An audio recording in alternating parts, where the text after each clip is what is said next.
We begin live at 5 with the latest developments on a homicide investigation in Cranston. A man answering to charges in connection with the death of a missing woman. And this is a story we've been tracking since last week. Today, a judge ordered James Lombardi to be held without bail. Eyewitness News reporter Steph Machado is live outside the Cranston Police Department with the latest on the investigation. Steph? Police exhumed the body of Krystal Boswell outside of a vacant Cranston home last week, charging James Lombardi with her murder. They say he's an acquaintance who only knew her for a few weeks. James Lombardi showing no apparent emotion in court as he's charged with the first-degree murder of 29-year-old Krystal Boswell.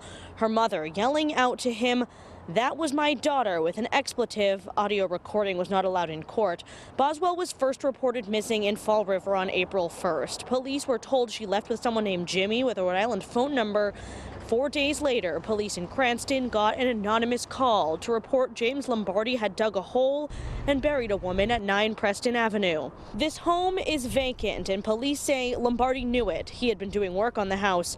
We spoke to a woman named Deirdre who didn't want her face shown. She says her family owned the house for a century and sold it to a contractor just weeks ago. The new owner was renovating it.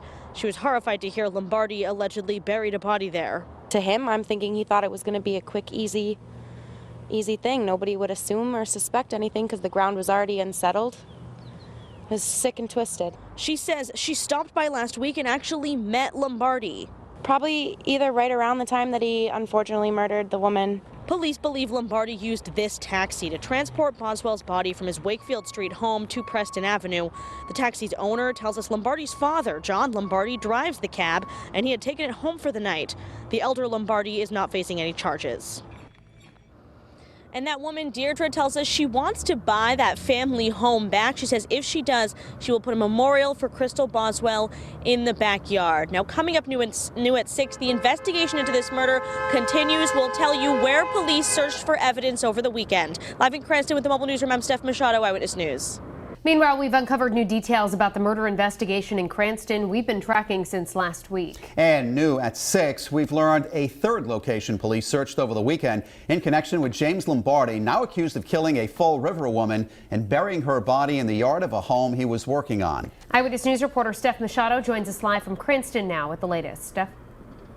Police say James Lombardi was apparently just an acquaintance of Krystal Boswell, allegedly murdering her and then burying her behind a vacant home.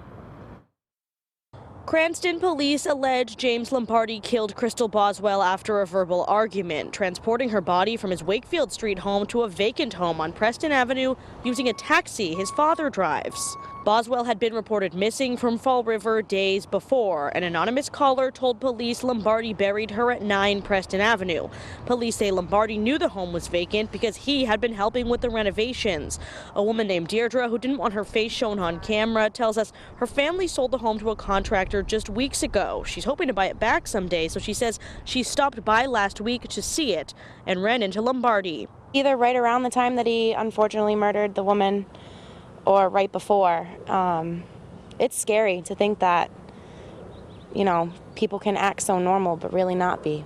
By Friday, police had recovered Krystal Boswell's body and charged Lombardi with first-degree murder. We've learned police searched for evidence in Providence over the weekend. A Providence police report we obtained says Cranston police searched this dumpster on Medway Street. Today, the chief tells us they didn't recover any evidence and would not comment on what they were looking for. And Krystal Boswell's family declined to comment on the case outside of court today. Now, that woman Deirdre, who says she wants to buy back her family home where Krystal's body was found, says if she gets the house, she's going to form a memorial for Krystal in the backyard. Live in Cranston with the Mobile Newsroom, I'm Steph Machado, Eyewitness News.